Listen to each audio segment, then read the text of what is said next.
Is that responsible? That is the most responsible thing to do. Do you want me to fold my hands? Do you want me to not do anything? What will history say about me?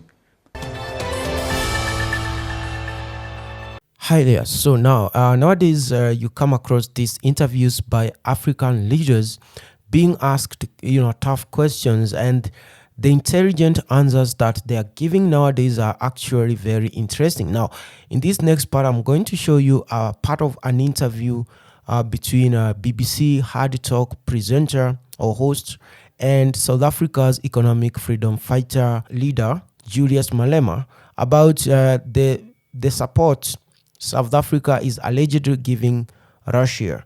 So he gave his 2 cents, and I want you to listen to this. And after that, I also want you to listen to what the foreign minister from South Africa had said about the same thing.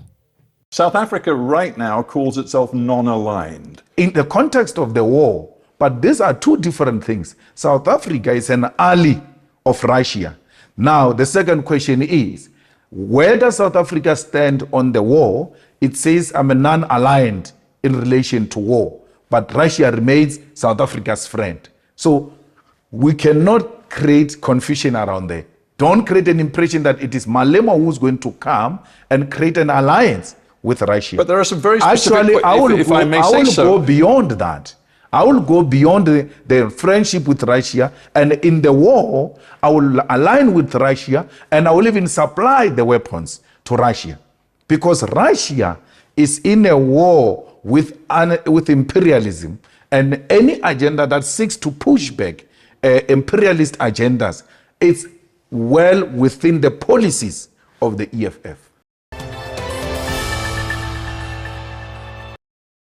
I think this notion of international rules is very comfortable for some people to use when it suits them, but they don't believe in international rules when it doesn't suit them, because they don't apply international rules or law equally in all circumstances. So you can't say because Ukraine has been invaded that suddenly sovereignty is important, but it was never important for Palestine.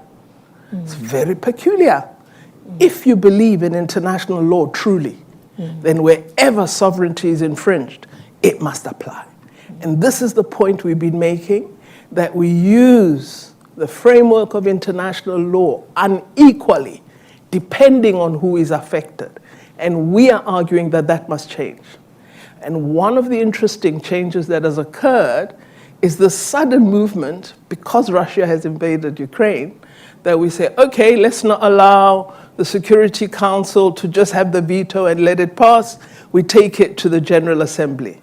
When some of us had been calling for the General Assembly to have a greater say, we never enjoyed support. But suddenly today, see, that's where international law begins to mean nothing. Because for some, we see it as a cheating, and for others, we see it as a benefit.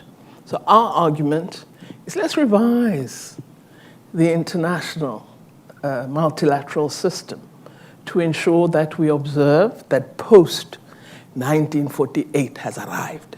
What is the revision that you're looking for? Well, it should be more representative, more democratic. If we retain the Security Council, regions that are not represented, they must have a space. And I think the move for the General Assembly to have a greater say is an important one. And it should be for everybody, not one country. So already the signs are there. Let's really ensure that we make these changes, which several countries have been calling for many, many years. We're now 54 independent African countries that are members of the African Union. We have 3 rotating non-permanent members that are elected every few years to the Security Council. I mean, what is that? So I really think we've got to rethink the multilateral system, ensure it's more fair, more open, transparent, and democratic. Yes.